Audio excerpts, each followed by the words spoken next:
Good morning, and thank you for joining us today. My name is Helen Torres. I am the CEO of HOPE, Hispanas Organized for Political Equality. On behalf of HOPE, BWOPA Tile, and Avertress, I want to extend a warm welcome to the members of the media, community leaders, healthcare advocates, researchers, and partners who are joining us this morning for this important briefing. Today, we are proud to share the findings of our new report, Pathways and Priorities in California's Healthcare Workforce, Insights from Black Women and Latinas. This report centers the voices, experiences, and perspectives of two communities that are essential to the strength and future of California's healthcare system. California's healthcare workforce is facing significant challenges. Demand for care is growing, yet too many barriers continue to limit pathways into health professions, particularly for women of color, such as the high cost of health education and limited access to mentorships or guidance on pursuing these careers.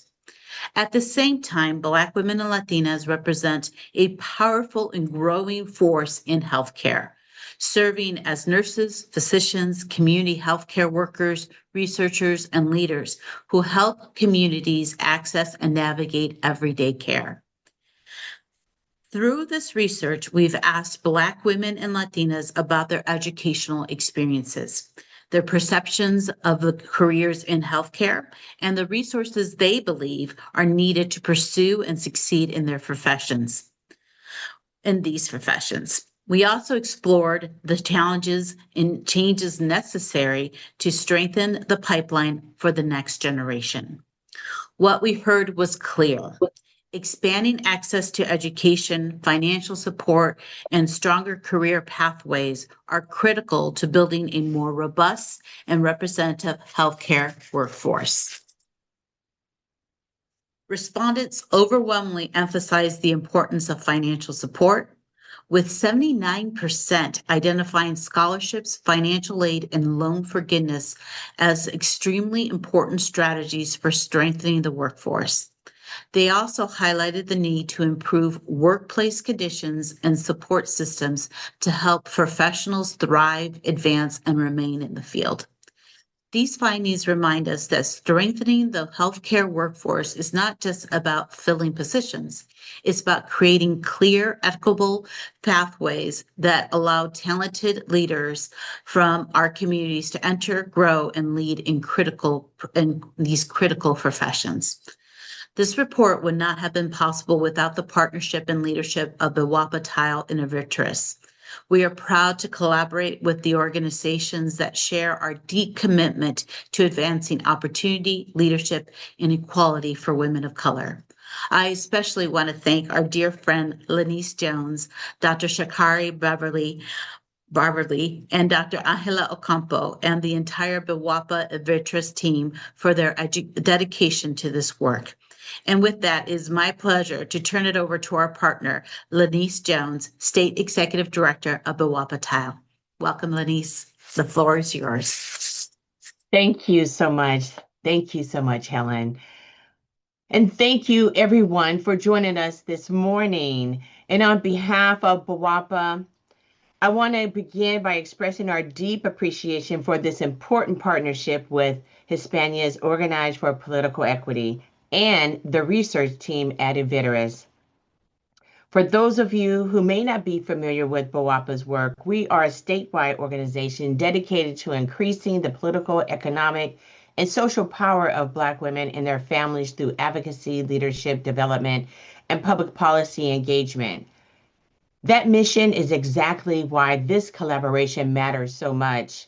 When organizations like BWOPA and HOPE come together, we bring the lived experiences of women who are often underrepresented in traditional research and policy discussions. Through this partnership, we are able to ensure that voices of Black women and Latinas across California help shape the understanding of critical issues impacting our communities.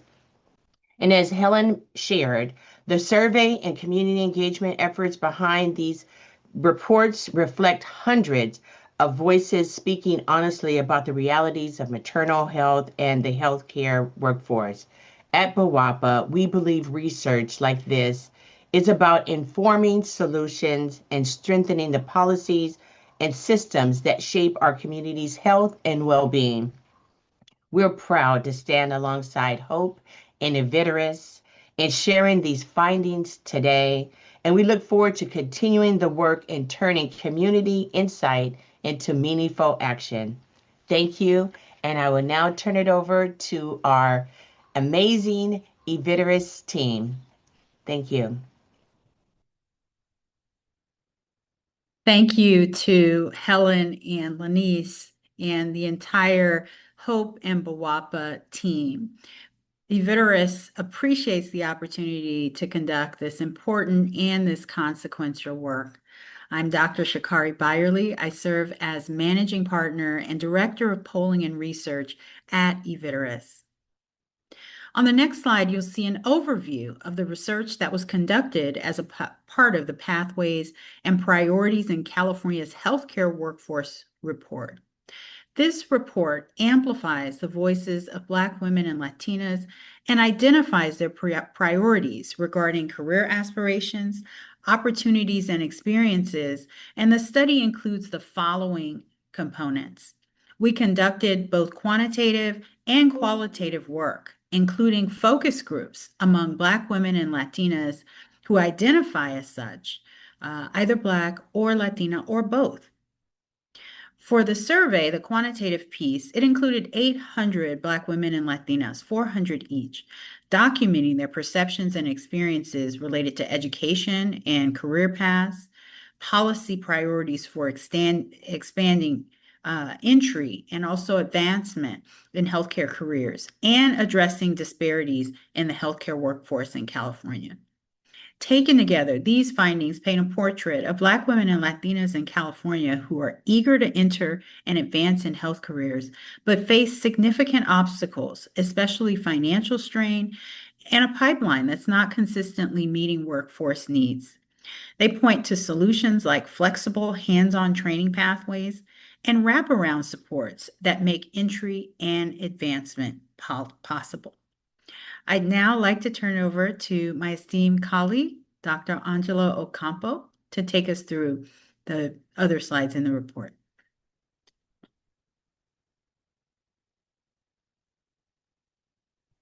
Thank you, Dr. Byerly. It's a pleasure to be here with you all and in partnership with Hope and BWOPA sharing in this really important work. As part of this research, one of the foregrounding phenomenon that really sets the groundwork for this work is that the healthcare workforce faces increasing shortages, and they're projected to rise even in greater form over the next 20 years. So it's expected that by 2036, there'll be a shortage of over 85,000 physicians, and by 2037, there will be a shortage of 275,000 registered nurses. So as the aging U.S. population continues to put a demand for increasing medical and long-term healthcare services, it's of great importance to address workforce shortages in order to maintain a functional, accessible healthcare system. These gaps in the workforce, as our aging population continues to put this demand, require us to dive deeper into persistent disparities that may exist in the training, recruitment, and retention of healthcare professionals, especially among Black women and Latinas. In addition to this, both Black women and Latinas are greatly underrepresented, and they are key to meeting the rising healthcare workforce shortages in the state of California. So according to the California Healthcare Workforce Report, which was released by the California Department of Healthcare Access Information, we know that there's a great deal of shortages in a variety of different healthcare professions, from nurse midwives to physicians, surgeons, licensed midwives, and registered nurses. In California, the Latino population makes approximately 40% of the state population, but Latinas remain underrepresented in a number of different healthcare professions, including physicians and surgeons. They make up 20.8%. and 24.8% of registered nurses. These figures point to percentages that do not quite reach the levels of their actual representation in the state population. In California, we also see shortages in terms of the disproportionate and underrepresentation of Black women in physician, surgeon, as well as physician assistant, licensed midwives, and nurse midwives. So in California, Black women make up about 14.2% of licensed midwives and 28.4% of nurse midwives, as well as 27.7% of physicians and surgeons. Moreover, we know that Black women and Latinas face structural barriers across the healthcare pipeline. Research has demonstrated that there's a range of structural factors that shape the recruitment, education, and retention for Black women and Latinas in the healthcare workforce in California. Some of these include limited associate for transfer degree programs and limited training and other education opportunities in the CSU campuses. There also exist seat gaps in insufficient working capacity that limit their access in order to receive training in private healthcare professions. There's also a limited way for their access to a transfer pathway, given that it is not streamlined. It requires students to navigate an opaque and fragmented system that oftentimes has inconsistent requirements. In addition to this, the rising cost of healthcare and healthcare education and training actually deters many women from entering and also maintaining their coursework and eventually obtaining their licensing.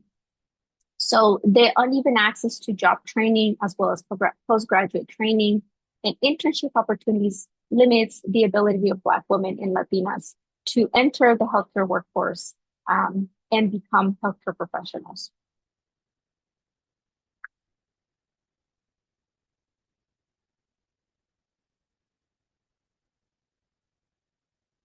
So I will now share the main findings from our report in light of both the structural barriers as well as the increasing shortage gaps in terms of workers in the healthcare workforce, and particularly Black women and Latinas. The first major finding that we outline in the report is that both Black women and Latinas in California report that there are too few opportunities for women like them to get ahead. So for a combined total of 31%, Black women and Latinas in our study report that there is a little or none opportunity for them, for someone like them to get ahead. And a very small percentage of them believes that there's a great deal of opportunity for people like them.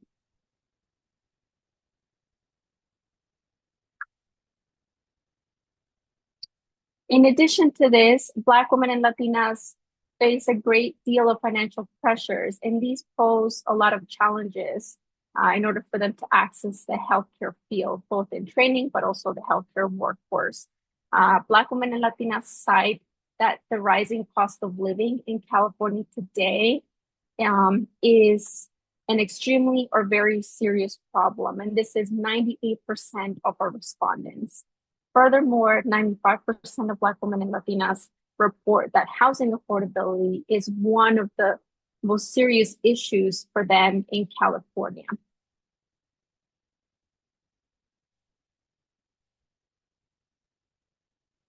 And in their own words, respondents who participated in our focus group shared the ways in which their ability to obtain healthcare training is part of these financial pressures, as well as the limited ability for them to obtain additional resources that could be beneficial for them.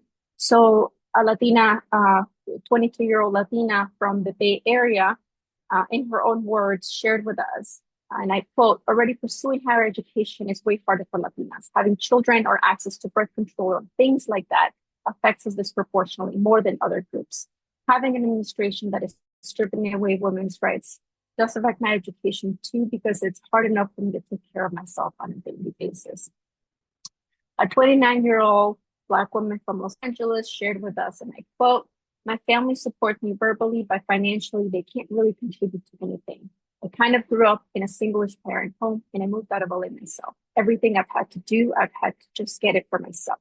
As I pursue careers that require a lot of money and bigger loans and good credit, sometimes I'll be looking for grants or scholarships. I feel sonography is kind of limited. I go to an accredited school, so it's kind of harder to find funding for that."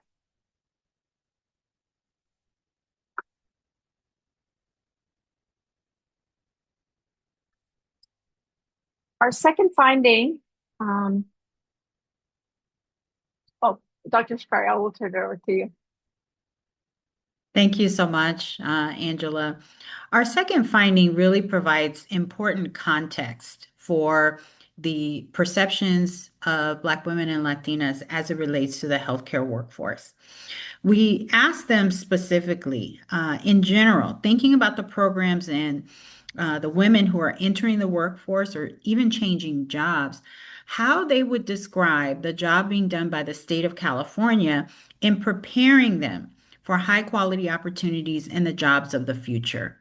Nearly 2/3, 65% to be exact, rate the state's performance as only fair or poor.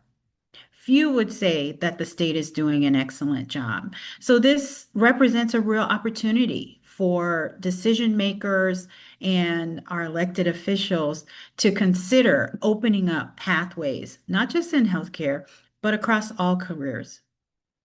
As we turn to the next finding, we'll see on the next slide, also the perception that there are ways that would make them feel more supported, that would open up opportunities, real opportunities for them to actualize the commitment and the interest in pursuing healthcare careers, namely tutoring and mentorship programs and academic counseling. 86% identify school resources such as tutoring, mentorship, research opportunities, and student organizations and clubs where they can feel a sense of belonging as extremely or very important as a resource to help them pursue opportunities in healthcare. Similarly, 86% identify specifically academic counseling, such as transfer guides, sample course maps, and information about cost and time to degree as extremely or very important. Underneath this finding, we asked a follow-up question. Have they ever been discouraged from pursuing a career path or a line of work in general by a teacher, a counselor, professor, family member, or someone else that felt like it was unlikely for them to be successful? A full 56%, or a majority of Black women and Latinas, say that they've been discouraged in this way. Importantly, 49% have thought about or been encouraged to pursue a career in healthcare. So this is an important gap that we can fill. While there's high degrees of interest in pursuing these fields, we can see that just under half have been encouraged to go into these positions. And the discouragement factor overall is something that impacts this segment in particular. As we go into the next slide, you'll see some additional information, really in their own words, how women talk about the challenges with the existing mentor and support system in place to support women entering careers in healthcare and the healthcare workforce. They've often found them either negative or inadequate.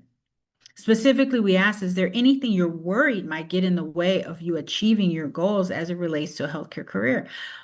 One Afro-Latina, 29 years old, from lower Southern California, which includes Imperial, San Diego, and Orange County, said, "My mom always ingrained in me to be a doctor. But there's no real help outside of that, no real knowledge about what education looks like, the support that you need while going through housing and things like that. I think a big part of me navigating my future has been a lack of direction, a lack of seeing people in the same field, or just seeing people get it done. The passion is there. I just don't have the finances and mentorship. As we turn to our fourth finding, we see that Black women and Latinas do have access to hospitals, clinics, and healthcare centers near where they live, a full 86%, but only a third, 32% to be exact, say that they trust them a great deal. So there's a gap there. Most would say that they trust them somewhat, 54%, but just under a third believe that they can trust them a lot.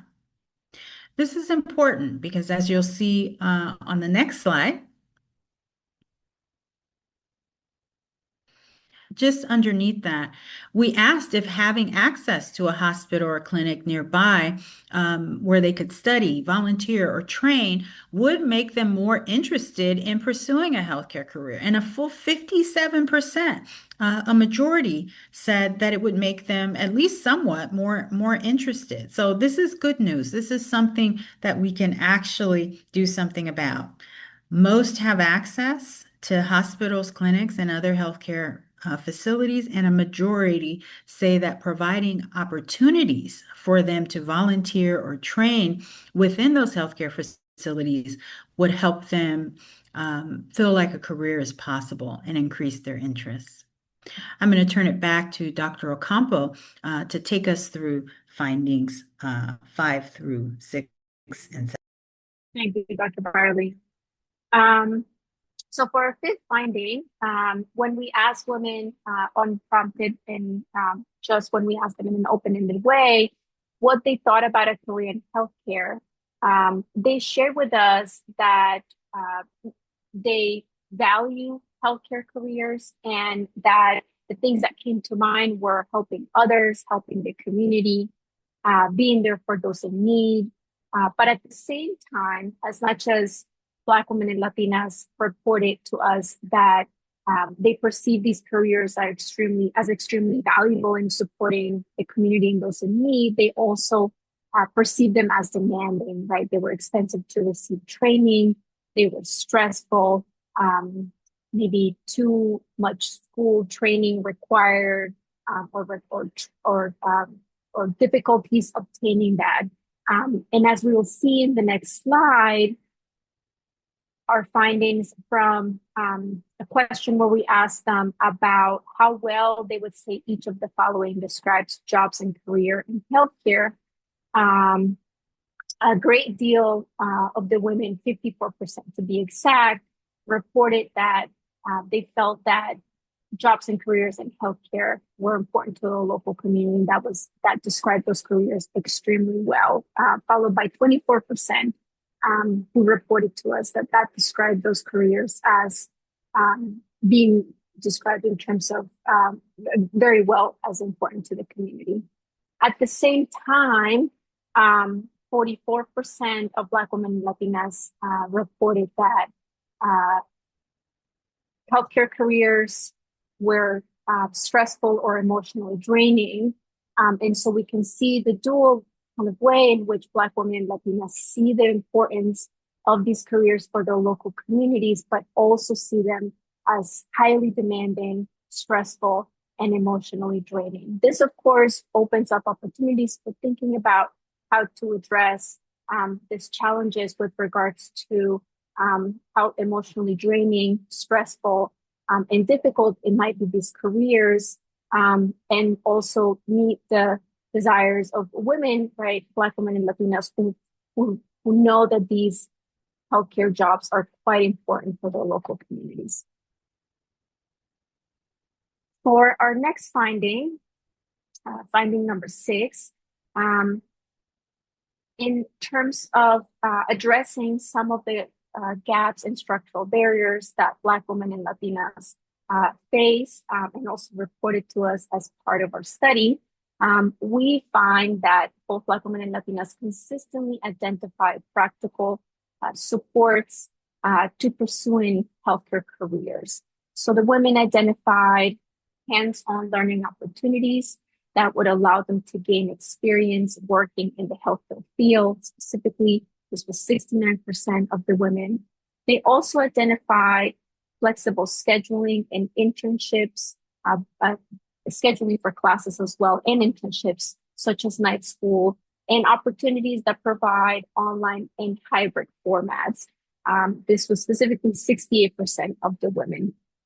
Furthermore, the women reported that technical training and apprenticeship pathways such as certification, workforce centers, and paid training opportunities were extremely helpful and would be extremely helpful to them in pursuing a healthcare career. In addition to this, Black women and Latinas also identified other factors as being quite important in supporting their pathway towards entering the healthcare workforce. These included financial aid, better working conditions, and transfer pathways. When we asked the women to indicate how important they believed a number of different support systems would be to increase the number of Latinas and Black women in the healthcare field, we found that 94% of Black women and Latinas, to be exact, identified that expanding financial aid, loan forgiveness programs, and scholarship opportunities were extremely important to increasing the number of Latinas and Black women in the healthcare field. Furthermore, 92% of the women identified that improving working conditions and support systems in place specifically for women working in healthcare were extremely important, as well as very important to increasing the number of Black women and Latinas in the healthcare field. And then lastly, 91% of Black women and Latinas reported that increasing the availability of affordable transfer pathways and degree programs in healthcare fields at community colleges and universities were extremely important and very important to increasing the number of Black women and Latinas in healthcare professions.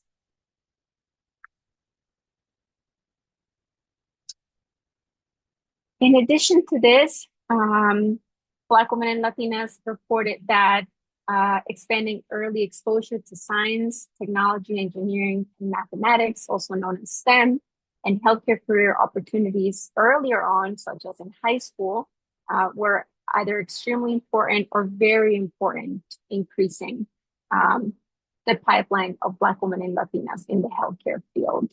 A fifth identified factor as allowing women or to increase and to strengthen this pipeline were increasing paid healthcare and internship opportunities. So 91% of the women in our survey reported that they felt that increasing these paid opportunities, internship opportunities, were extremely important or very important.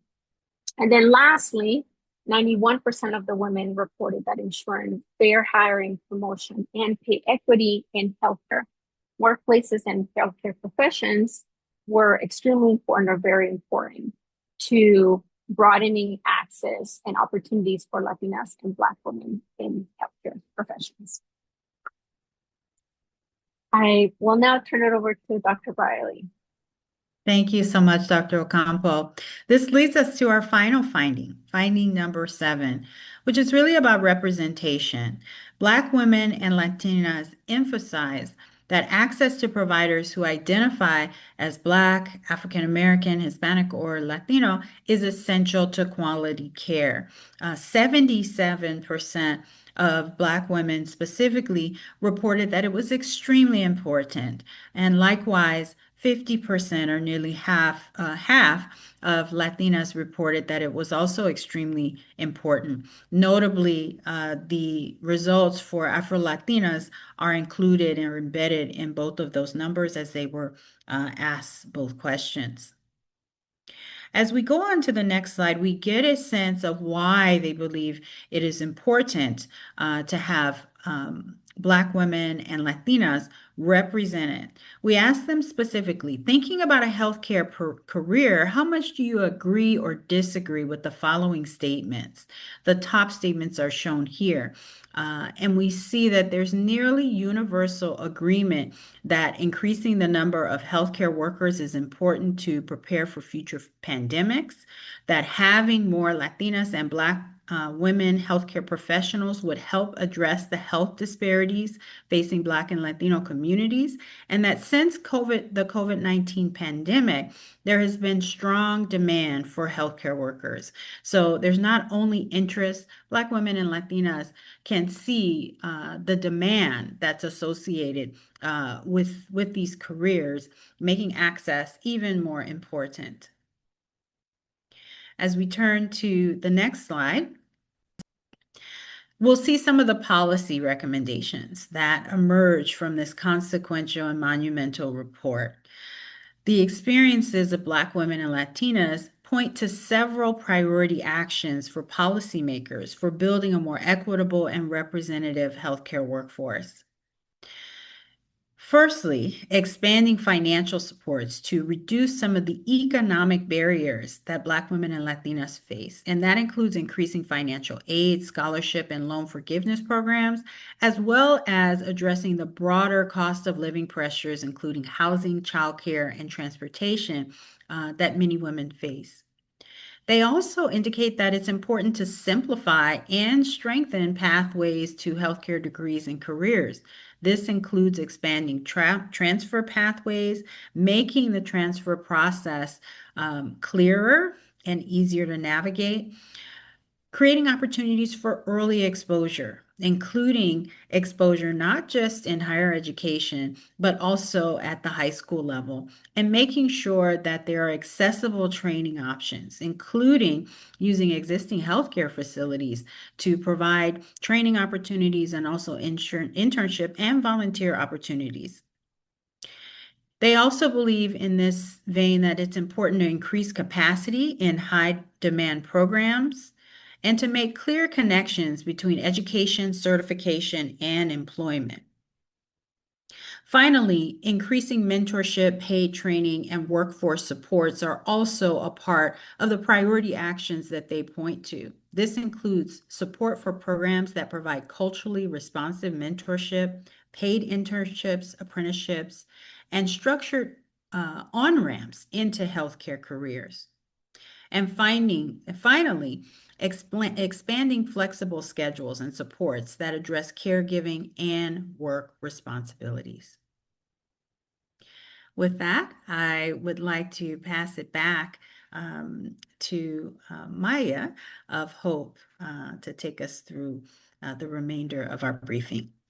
Thank you, Dr. Byerly. I'd like to invite our project advisors, Maisha Jefferson, Tonefer Camera, and Dr. Venice Curry to join us on camera and share their reactions and responses to the data, and then we'll open it up for Q&A. Thank you.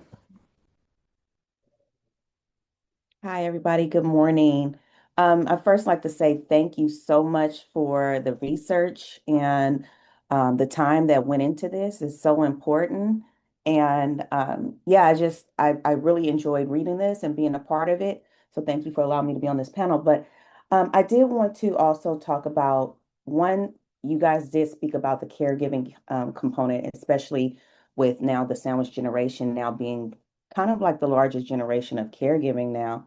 And me being a student going to school and receiving my master's in healthcare administration, and then also being in the workforce as an innovator, I do find that it is important, especially the findings when you guys talk about the financial component of it all, because being a caregiver, you have to care for your children as well as, now your aging parents or whatever, is going on, whoever else that you're caring for. And it does create that financial strain on you. And then it also, some of the findings were saying that it's a demanding career.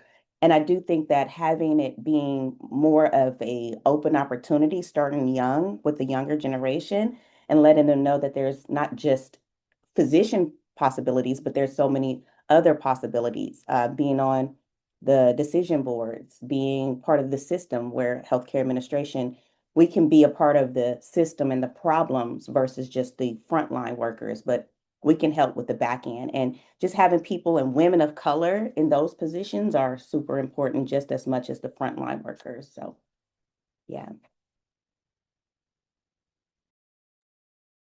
Thank you.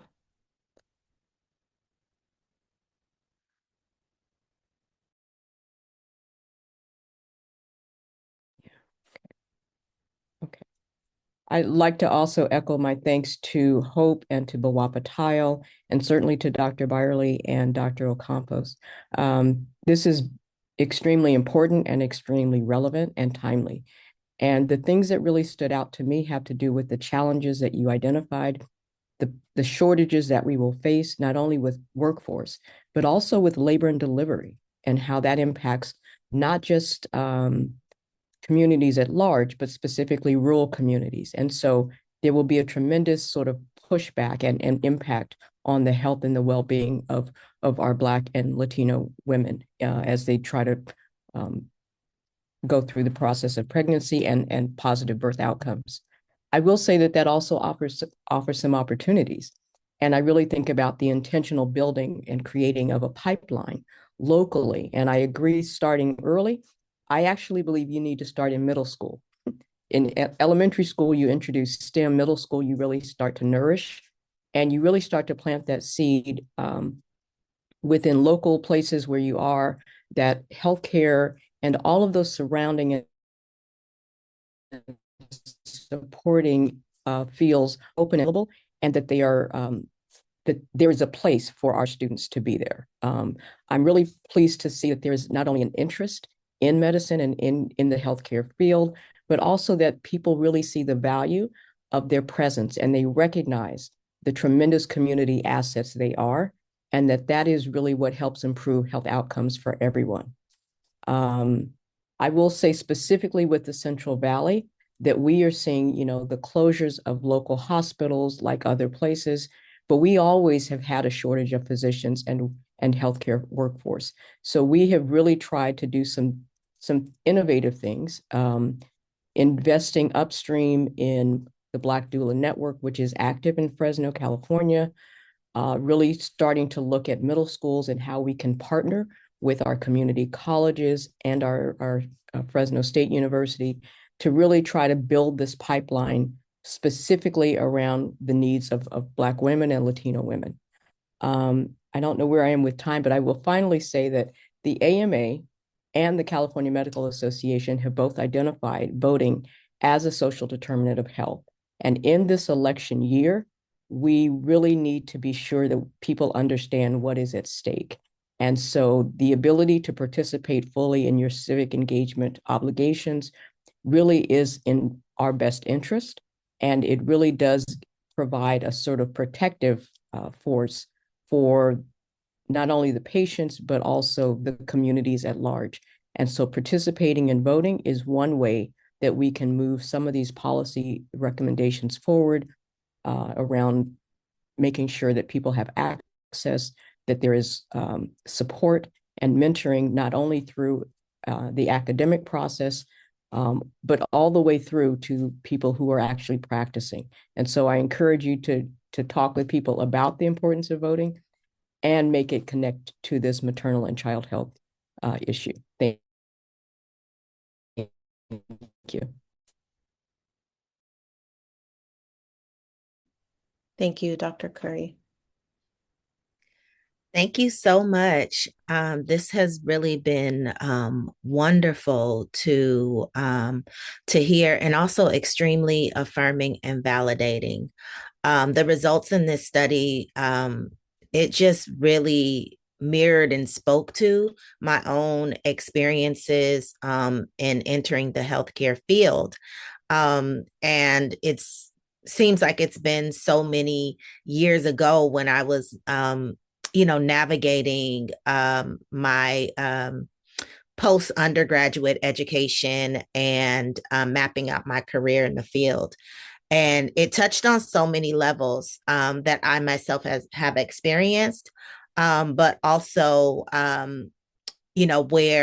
where it also led me to today and the opportunity.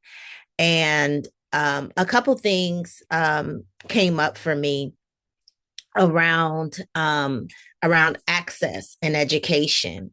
And so, a lot of times, like, we're presented with these options like, oh, be a doctor or become a nurse.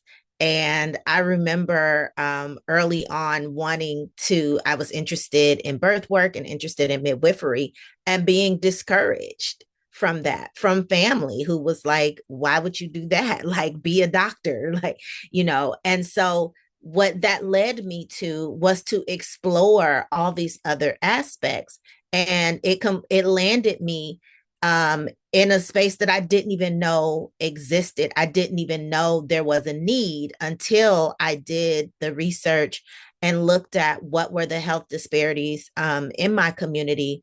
And so I ended up in the field of lactation, not because this was something that, I had planned to do. Like, I always knew I wanted to do healthcare, but as I got deeper in, I realized there were so many aspects and there were so many opportunities to make a difference. And not only that there were disparities that we could address, but also there was a lack of Black and Latina people within the profession who had, the clinical knowledge and skill to be able to sit at the table, to get those jobs, to be able to truly serve our community. With that also came the lack of representation within the education even. So as I embarked on my education into lactation, many of the images, the stories did not represent the community that I served. I was working here in the Bay Area, serving Oakland, Alameda County, and majority of the clients and patients that I served were Black and Latina, yet almost none of the images in my education were shown on our bodies, on our skin tones. And so there's an opportunity there for us to look at the healthcare workforce, not just in terms of who's the frontline staff, but also who's designing the education, who's teaching the classes. All of that matters. All of that shapes the type of healthcare workforce that we have, the mindset, and also just how we approach this work. And so when the education part of it is equitable in representing our stories and our bodies and our lived experiences, then we not only are helping to support a workforce that is diverse in ethnic background, nationality, and all of that, but you're also supporting a workforce who is diverse in terms of thought and process and how we approach and how we ultimately do the work. And that is where the true transformation in healthcare lies, in my opinion. And so this study has, really just highlighted a lot of areas where we are doing well in terms of having access to healthcare in our communities, but also opportunities to build more trust in our communities. And I'm going to take this back to the educational piece. The trust comes in having the education, having the continual education, building upon,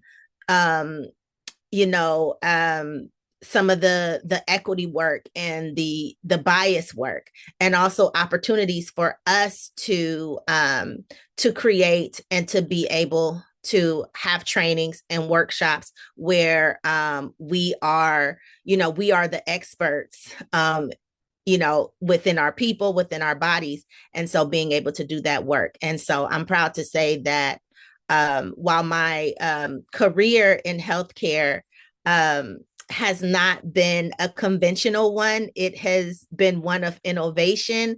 It has been one of taking lemons and making lemonade. And so I found avenues and ways to connect with colleagues, to build workforce infrastructure and education, and ultimately creating my own lactation education program to address some of the inequities. So thank you. Thank you so much, Ms. Camera, for your testimony, and to all of our advisors, project advisors, for being there through the entirety of this project and lending us your expertise and your perspectives. It's been instrumental in putting this research together. I'd like to invite all of our speakers to join us again on camera and open up the floor for Q&A. You can drop your questions in the Q&A box. If you raise your hand or shoot me a message, I can also unmute you if you'd like to speak in this forum. So we do have a few minutes. We have about 5 minutes for Q&A, so we'll allow some time for that. But I did receive a question here that I'd like to share. And it's the report identifies several strategies for strengthening the workforce pipeline. If you had to prioritize one or two actions that could make the biggest difference right now, what would they be?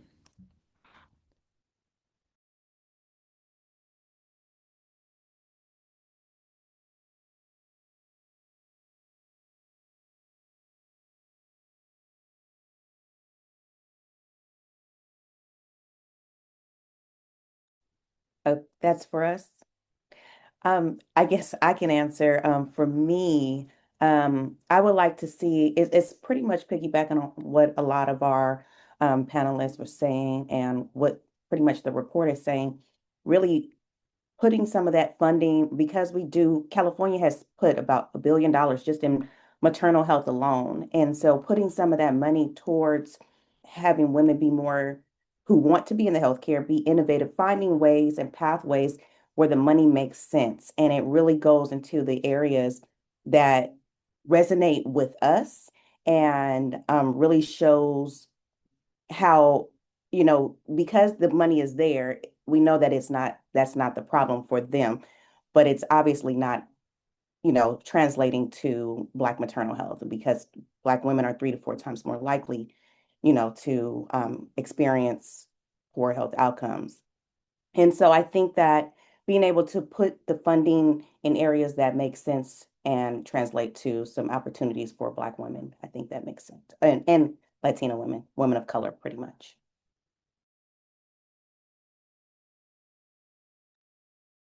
Yeah, I would echo that and just say that locally, the Board of Supervisors are the ones who really deal with health allocations.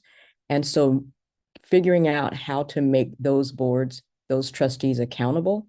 And part of that is really the civic engagement part, electing people that actually represent our values, holding their feet to the fire, making sure that the community stays engaged, and really at the local level helps to push the decisions that actually are in our best interest. And that's always a challenge, but when it works, it works. And it's a steady fight, but it has been useful, and that is how we got funding. The challenge is then, is the funding actually allocated, and is the program implemented in the way that it is intended? And that requires that sort of extra level of due diligence and accountability, and keeping communities organized and really focused and present at all of these battles, because they're all battles around land use, around healthcare allocations, around policies that really impact us in lots of different ways. Thank you. I'm not seeing any additional questions, but so I'd like to wrap it up, but I would love to hear for those watching today, and also this is being recorded and will be posted on Hope's website. So we'll have additional folks engaging with this webinar. But I'd love to hear what is one takeaway, especially from the researchers who have been living in the data for some time now. What is something you hope folks take away from these findings, like a main takeaway? I'd love to hear that.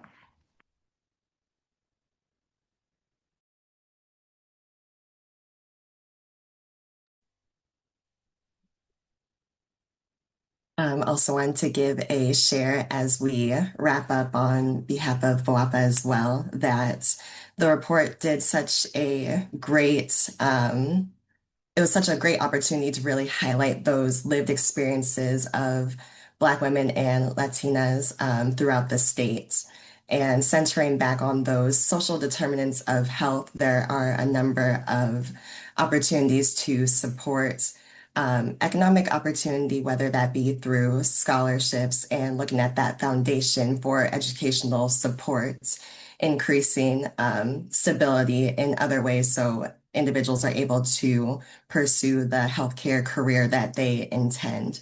So whether that is providing additional support for housing stability, looking at childcare supports, looking again more at public and private opportunities to support elevating our workforce throughout our different communities. And just being able to bring that visibility and perspectives through this report has definitely been an opportunity to shine on the resilience of Black women and Latinas, and also provide some encouragement to continue that path that they have started or are interested in pursuing to really provide better outcomes for our communities.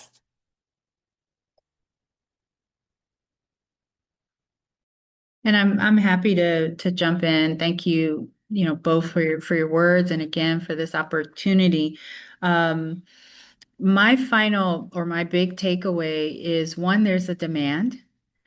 We know that both for health disparities that disproportionately impact Latinas and Black women, they tell us that having a provider who is sensitive to the populations that they serve is critically important. And that is one of the strongest findings throughout the research that we've been conducting for the past 3 years for Hope and BWOPA. So there is a demand, and it also will meet the needs of the state overall, which has shortages and is projected to have shortages.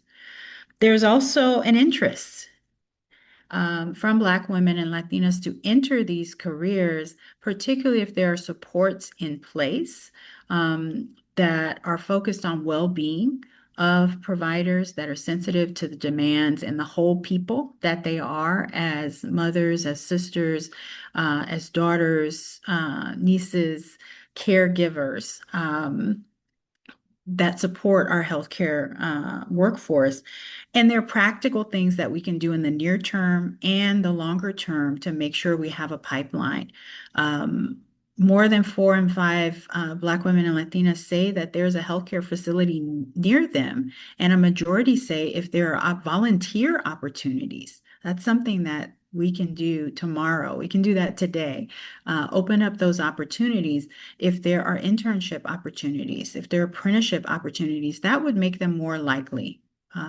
So the key takeaway is there's demand, there's interest, and it's time for us now to be responsive and to act. And there's some really practical things we can do.